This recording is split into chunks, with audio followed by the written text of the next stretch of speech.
For the moments that matter, choose Curad Naturals. Infused with aloe vera and vitamin E, Curad Naturals bandages protect your unexpected scrapes, cuts, and burns while also moisturizing your skin. Find deeper relief with natural ingredients you can trust to start the healing. When life's surprises call for the best, choose Curad, a deeper level of care. Shop the full collection on Amazon or visit curad.com to learn more. Welcome to the History of the World podcast. My name is Chris Hasler. And you're listening to Volume 2, The Ancient World. This is Episode 5, The Hittites.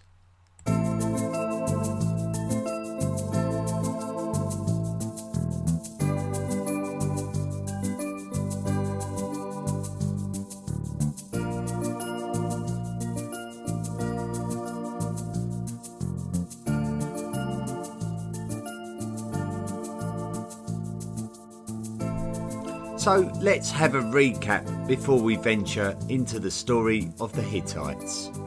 The ancient era of Mesopotamia was ushered in at the end of the Jemdet-Nasr period in around 2900 BCE. This is where we entered the early dynastic period of Mesopotamia, where the individual city-states were represented by a king and a deity who would have temples built within the city for the deities. Sumer, as a region, would unite, and one of the city-states and their king would become a supreme ruler over the city-states. The supreme city-state or capital city would change according to which king was the most powerful. While this was going on, Semitic peoples would be settling in the city-states further up the Euphrates, centred on a city called Akkad, and these people, which we call the Akkadians, conquered the Sumerians in 2334 BCE. The Akkadians' rule would last until the Guti people of the Zagros Mountains would run the Akkadians out of Sumer during the 22nd century BCE. This is where the city-state of Ur would return to its former glory and assume control of Sumer and prevent the nomadic outsiders from completely taking over the region. The third dynasty of Ur would remain the supreme power in Sumer for the next 100 years, but the nomads would return. Amorites would suppress the Ur dynasty from the west, while the Elamites from the east would conquer the city of Ur in around 2004 BCE, ending the third dynasty. City-states would compete for supremacy in Sumer over the course of the next 200 years. Initially, Isin would be the most powerful, before Larsa would bring Ur into its sphere of influence. Ultimately, though, it would be Babylon that would become the most powerful. Under its king Hammurabi, it would have influence over the whole of Mesopotamia. It was the Hittite king Murshili who would be responsible for the fall of the first Babylonian dynasty when he ventured all the way down from Anatolia to sack Babylon in 1595 BCE. The question is, who were the Hittites?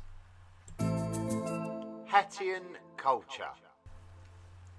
Previously in this podcast series, we discussed how Anatolia was the site of great Neolithic sites such as Çatalhöyük, Çayonu, Neveliçori, and of course the very famous Göbekli Tepe, which was a mysterious megalithic site of great wonder.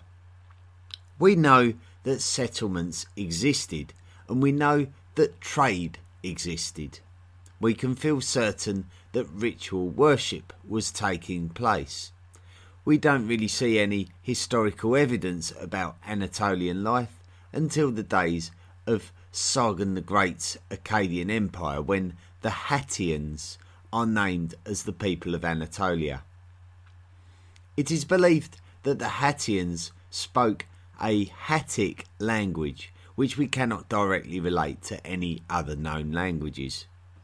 It is possible that they worshipped gods of the natural universe, such as the earth and the sun, for example, and that their deities were anthropomorphic, which means part human, part animal. There is also speculation that they believe that the gods emanated from aquifers, those water-saturated layers within the earth that are similar to the ones in the beliefs of the early Sumerians. It is not certain where the Indo-Europeans originated from, but the most popular school of thought is that they came from the area of the Ukrainian steppe, which is on the north side of the Black Sea. Anatolia is to the south of this same sea. Indo-Europeans are thought to have emerged as a distinct group during the Neolithic, some 6 to 10,000 years ago.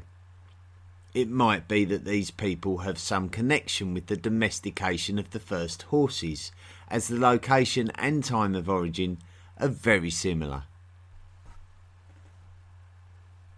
What is more certain is that the Indo-Europeans were very likely talking a common ancestor language of many modern languages, such as the Balto-Slavic languages of Eastern Europe, the Germanic languages of Northwest Europe and Scandinavia, the Hellenic languages of Greece, the Indo-Iranian languages which stretch from Iran to northern India, and the Italic languages of Southwest Europe, among others. This podcast is being broadcast in English, which in itself is a modern Germanic language, and as such can probably trace its roots back to the Indo-Europeans of the Ukrainian steppe, if indeed that is where they came from. For more information about this, please listen to the most incredible History of English podcast.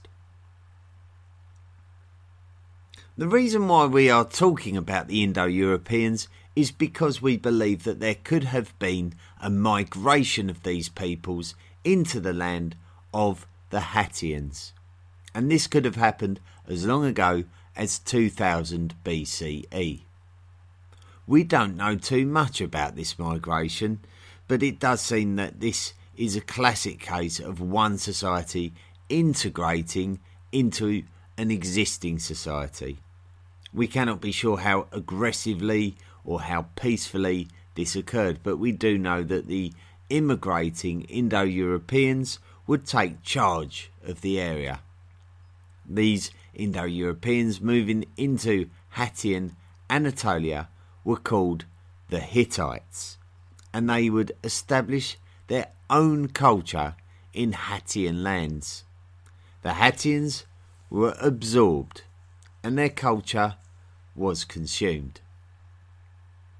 Most of the earliest Hittite occupations of Anatolia appears to suggest that they lived in settlements which would vie for supremacy over each other, not completely unlike the nature of the Sumerians before they were conquered by the Akkadians. Originally, the Hittites would establish their capital city at the old Assyrian trading post called Kanesh, which we mentioned in the previous podcast, and the Hittites would call Nesha. Ultimately, the Hittites would move their capital city to the more well-known Hattusa, which we also mentioned in last week's podcast. The king who moved the Hittite capital to Hattusa was named Hattusili. The Old Kingdom. Hattusili's establishment of a Hittite capital city at Hattusa seems to be an iconic event which symbolises the conceived beginning of the Hittite Old Kingdom. Hattusili had to establish rule over Hattusa after it had been destroyed by King Anita, who we know was a Hittite speaker. Anita was a comparatively local king at the time, but he is attributed as being the author of the earliest known Indo-European text, which is called the Proclamation of Anita. Although Anita is claimed to have cursed Hattusa and anyone who attempted to rebuild it, this did not stop Hattusili making it the centre of his Hittite kingdom and rebuilding it himself. Hattusili was the man who initially unified the Hittite people under one rule. It is through these initial expansions and interactions that the cuneiform script was assimilated, and in the same way that the Akkadians had taken it from the Sumerian culture a few centuries previous, the Hittites took it from the Semites that were now using it in the Near East. For all Hattusa's hard work in establishing a far-reaching and unified Hittite empire, it doesn't appear to have lasted too long, as his sons, with their newfound power, seem to have cashed in on their father's wealth and power by being the one to push him aside. However, Hattusili determined that it should be his grandson, Mershili, who should be the next Hittite king. And we have already spoken of Mershili in the previous podcast. Mershili.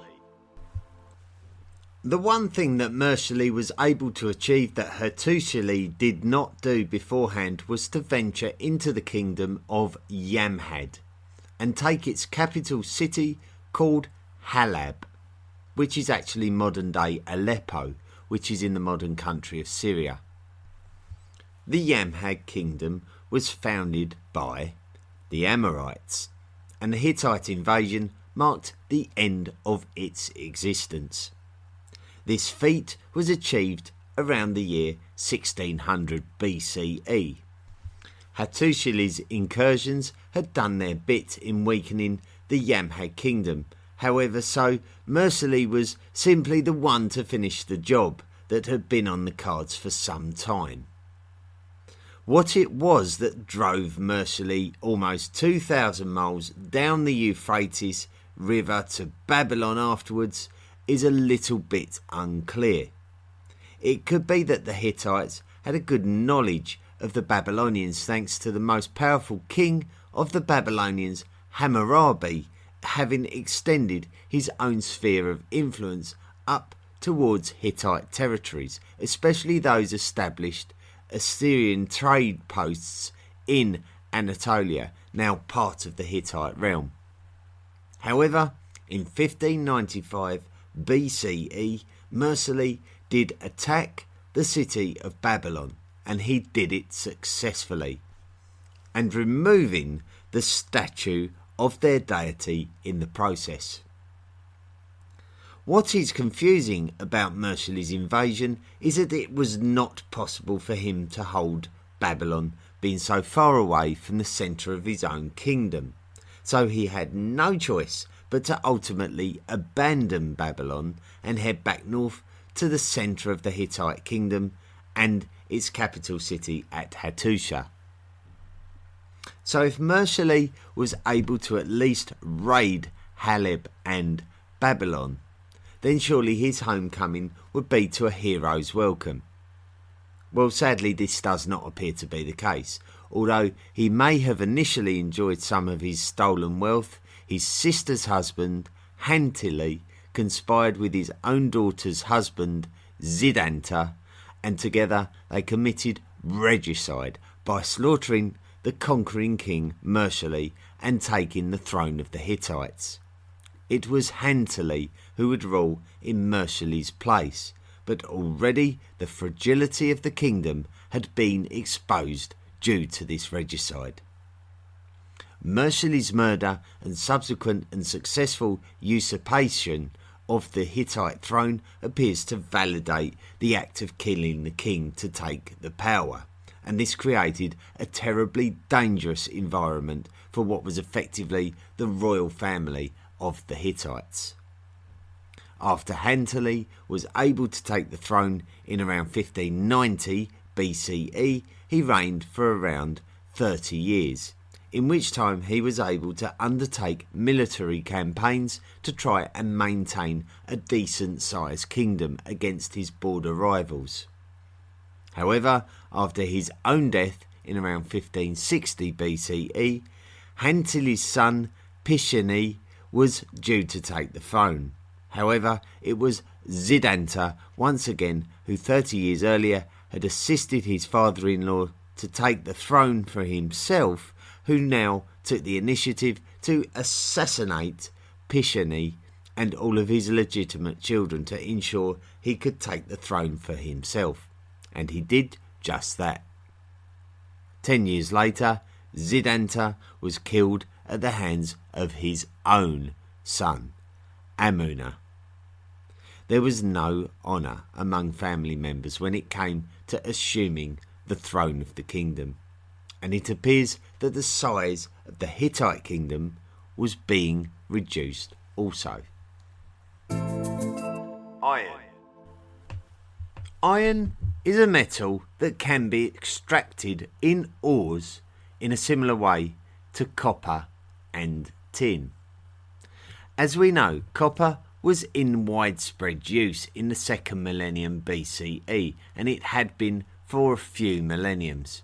Smelting metal was something being done in the Near East in order to create cast ornaments or weapons, and it was being used alongside tin to create bronze. Iron wasn't something that was never used before the Iron Age. Its use was just isolated and rare, so in other words, it wasn't widespread as with copper or bronze. Part of the reason for this is because it was a metal which required higher temperatures to be worked, even higher than copper. So not only did suitable crucibles have to be created, but also the clever use of bellowing air to create hotter temperatures would have been necessary too. While the production of iron artefacts by the Hittites is not to the kind of scale where we can say that the Iron Age was in full swing, we can see evidence of some kind of mastery over this high melting point metal. The expertise of iron working is quite involved, and I'm about to touch on this very briefly. It appears that Hittite ironworking involved the use of reducing agents such as carbon, which would prevent the iron from turning into rust and bring down the melting point, therefore making the iron more malleable. It is this expertise that allowed the Hittites to master ironworking and advance their metallurgical science, maybe even giving them the edge over neighbouring societies, but at least allowing them to produce attractive objects for trading purposes. Iron weapons would certainly offer an edge in battle. The Hittite soldier with an iron sword would get more use for his money than his opponent with a bronze sword. The Hittite soldier with iron armour would likely be more hard-wearing and impenetrable than his opponent with bronze armour. Iron was simply stronger and more reliable for a longer period of time. Hittite farmers would use iron ploughs, which would be tougher and more able to turn over tougher soils more effectively.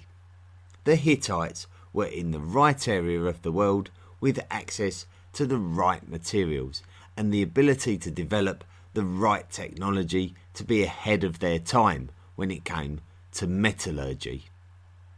You could possibly say that the Hittites entered the Iron Age long before the rest of the world, and this is certainly going to be a factor that contributed to the success of their empire. Kingdom. Despite the success of Hittite ironworking, the Middle Kingdom of the Hittite Empire is thought of as a quiet period of their existence.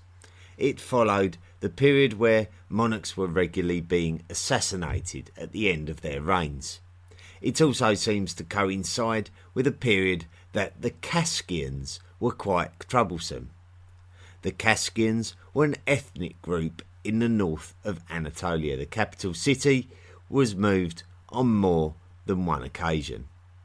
It does appear that the Hittites went to some lengths to preserve their status on the world map during this difficult period in their history, using diplomatic means to negotiate with their neighbours such as the Hurrians of northern Mesopotamia. The fact that the Hittites were using cuneiform writing to express their own language demonstrates a political link between themselves and the cultures of southern Mesopotamia. This really isn't that surprising. Their regional predecessors, the Hittites, were closely linked to Mesopotamian societies, and there is no way that the Hittite king would have ventured so far down the Euphrates to Babylon a century previous without some sort of knowledge of Mesopotamian life. So little exists about this period of Hittite history, and what little we do have is yet to be interpreted to any understandable degree. We do know that it was the precursor to what would be the start of a Hittite resurgence, and a period where the Hittite area of control would expand. The New Kingdom. If we look back to the period of time leading up to 1400 BCE, then we can see activity in the far west of Anatolia.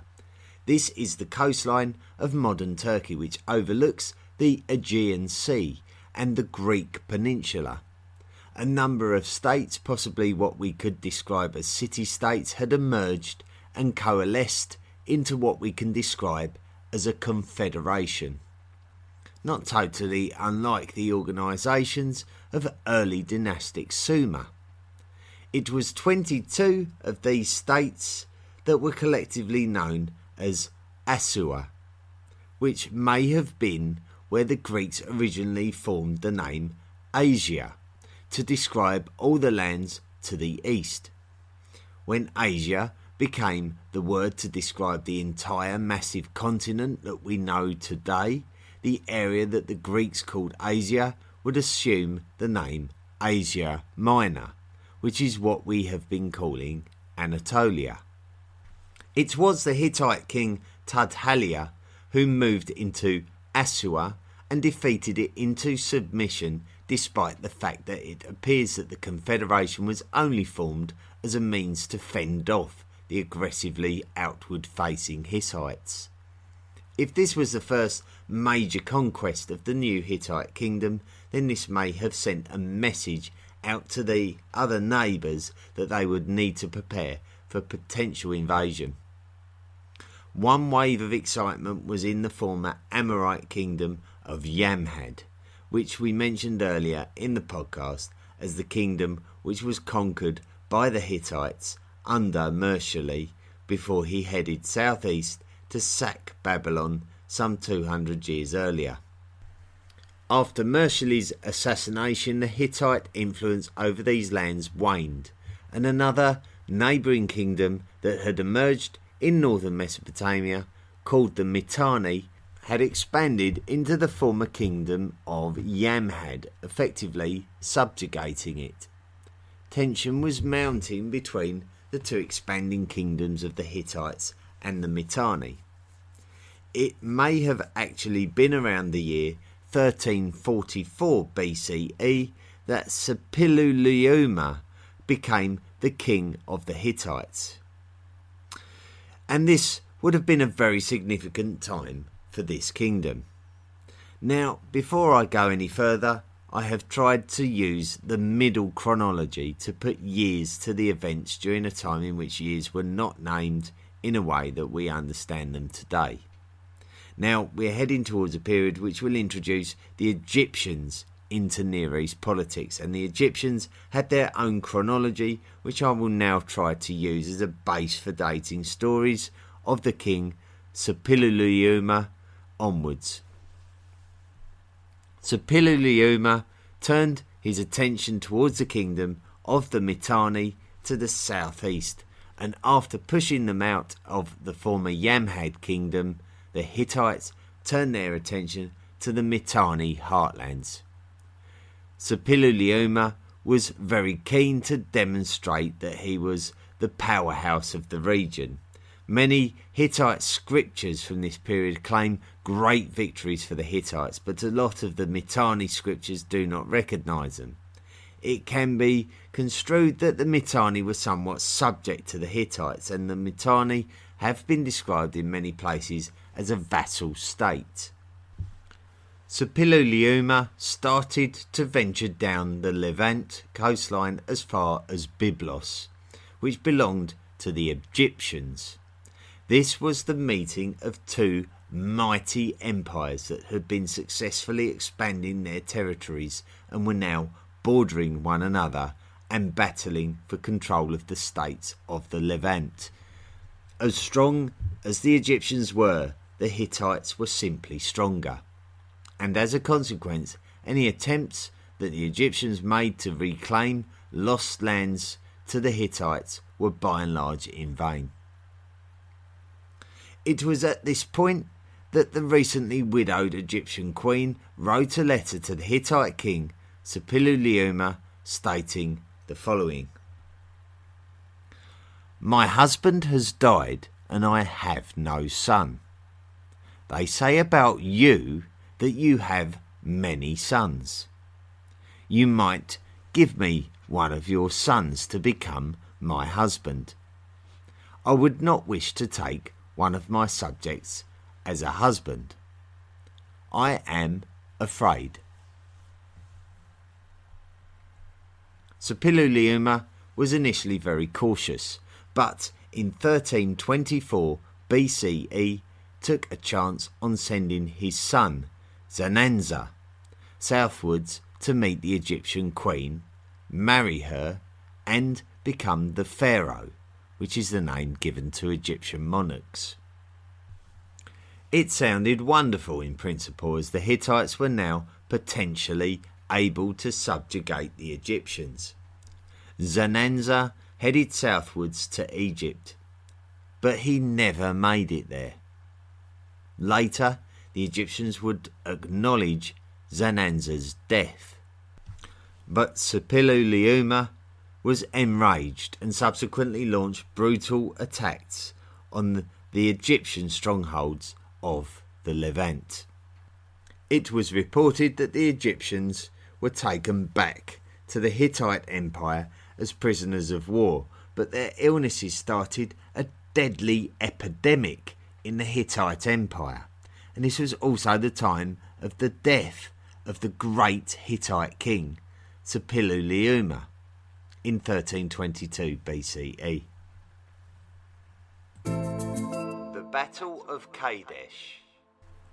Things remained tense between the Hittites and the Egyptians after this time. The Hittites were also being pressurised on a different front by a new Assyrian empire which had emerged during the 14th century BCE. Sometime after the death of Suppiluliuma in around 1295 BCE, his grandson would become the king of the empire, and his name was Muwatalli II. Maybe 5 years after, Seti I became the pharaoh of the Egyptians, and some claim that Seti I made a deal with Muwatalli II to cede the city of Kadesh, which is located in the Homs Governorate of the modern-day country of Syria. In 1279 BCE, the Egyptian pharaoh Seti died, and his son took over, namely Ramesses II. Ramesses II would pressurise the cities and lands of the Levant, including some of those controlled by the Hittites. The key focus point for anybody studying this period of Egypt-Hittite diplomatic relations is the Battle of Kadesh, which appears to have taken place in around May 1274 BCE. When we look into the information relating to the details of the battle itself, we can establish that it was a battle which contained a great many chariots. It has been speculated by historians that the Egyptians may have brought over 2,000 chariots to this battle. It is believed that this mass amount of chariots were met in response by large numbers of Hittite chariots, making this the largest known chariot battle ever fought. The Hittites launched an attack on the Egyptians, which they were equal to, and subsequently the strong Egyptians were able to force the Hittites into a retreat to within the city itself, which the Egyptians laid to siege. The problem with this is that the Egyptians were overstretched and unable to complete the siege successfully. Ultimately, the Egyptians had to retreat, and the battered and bruised Hittites were able to hold on to Kadesh. After this stalemate, King Muwatalli II of the Hittites died, and sometime after his brother Hattushili III would take his turn at being the king of the Hittites. And it was he who helped to create a peace treaty between his Hittite empire and Ramesses II, the Egyptian pharaoh, in 1258 BCE. The two monarchs never met in person, but still the treaty was created. The most important points of the treaty, which is often called the Egyptian-Hittite Peace Treaty, is that the two nations agreed not to battle with each other from now until the end of time, and that they agreed to ally with one another if a third party attacked them.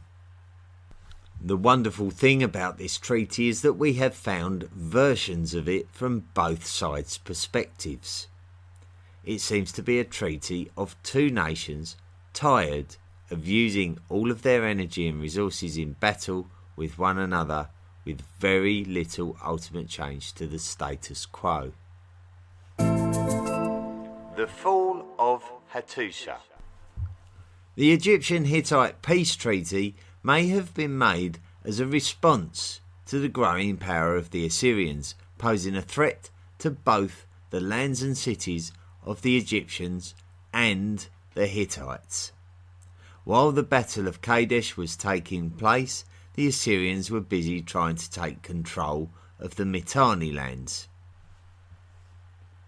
The pressures surrounding the Hittites became too much, and as such, some of the ethnic groups surrounding them, especially the Kaskians that we mentioned much earlier in our podcast, were a major part of the aggressors in the eventual fall of the Hittite capital of Hattusha. Where did the name Hittite come from anyway? Well, it was due to there being an assumption that these Indo-European peoples were actually the Hittites that were mentioned in the Hebrew Bible. The fall of the city of Hattusha is also symbolic of the fall of the Hittite Empire, which is astonishing when you look at the vast and powerful nation that it had been in the not too distant past. This would be one of our first casualties of a period of history called the Late Bronze Age Collapse, which is something that deserves an entire podcast episode to discuss more closely, and it will therefore be the subject of our next podcast. So thank you so much for listening to this week's podcast. It's much appreciated, and I hope you enjoyed it. The amount of listens are going up week by week, so we're gathering more and more people, and every time a new episode comes out, I'm noticing that more people are listening to it each week after it comes out, and I think It's in part thanks to the work of some people such as Ryan Stitt at the History of Ancient Greece podcast. And this week in particular, he allowed me to introduce his episode of the History of Ancient Greece podcast.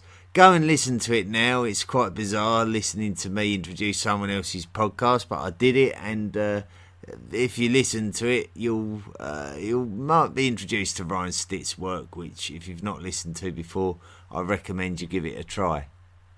I received an email from J.L. Fernandez Blanco, who's from Argentina, and he said, the question is, where are you from? I can't pinpoint your accent to any specific place. If this is not an intrusive question, I'd like to know. It's very polite. Well, we covered this last week. I'm from near London in England, and that's my accent is typical of that area. You sometimes hear people speaking in much more of a received pronunciation fashion in some environs of London, and that's not really the natural accent of London. The natural accent of London is much more like mine, so you do get a variation from different areas of London. Depends really. If you want to be more well spoken, you're going to sound a little bit more received pronunciation than I do, so that sort of explains the accent. And if you listen to last week's podcast episode, I think it was, where I explained why sometimes we're mistaken for sounding like Australians by certain people. JL goes on to write, by the way, I love the podcast and I'm thinking about using clips for my grad and undergrad history students. Thanks and cheers. Well, that would be an honour for me to be played back to graduates who maybe can learn something from the podcast. That is a huge honour. So that's a very heartwarming message to be received, JL. So I thank you sincerely for sending me that. Baltimore Phil was kind enough to give me 5-star review on iTunes. He put, the podcast is so much fun. Just love this podcast. So interested and fun. Perfect for a lay person. Just love it. That the lay person thing is particularly important to me. That the podcast is accessible for everybody. I've listened to so much history over the years, and sometimes you're sort of blinded with jargon, and it's not fun to listen to. It's not engaging, and we've really got to try and bring that into history, because history is so wonderful. If anyone's interested in history, they'll know how exciting it is to study and learn history. So it's really, really important that it's presented in an accessible fashion. Well, I think that's just about it for this week. Next week is going to be a very interesting one. The Late Bronze Age collapse. What on earth is all that about? In order to find out, you're just going to have to wait till next week. So until then, cheerio, have a fantastic week. The History of the World podcast is hosted by Audioboo. It is available on Spotify, Apple Podcasts, Overcast, Castbox, Podcast Republic, Stitcher and TuneIn. You can also find it on Deezer, Google Podcasts and Radio Public. Feel free to email the show at historyoftheworldpodcast@mail.com. Join our Facebook page and follow us on Twitter.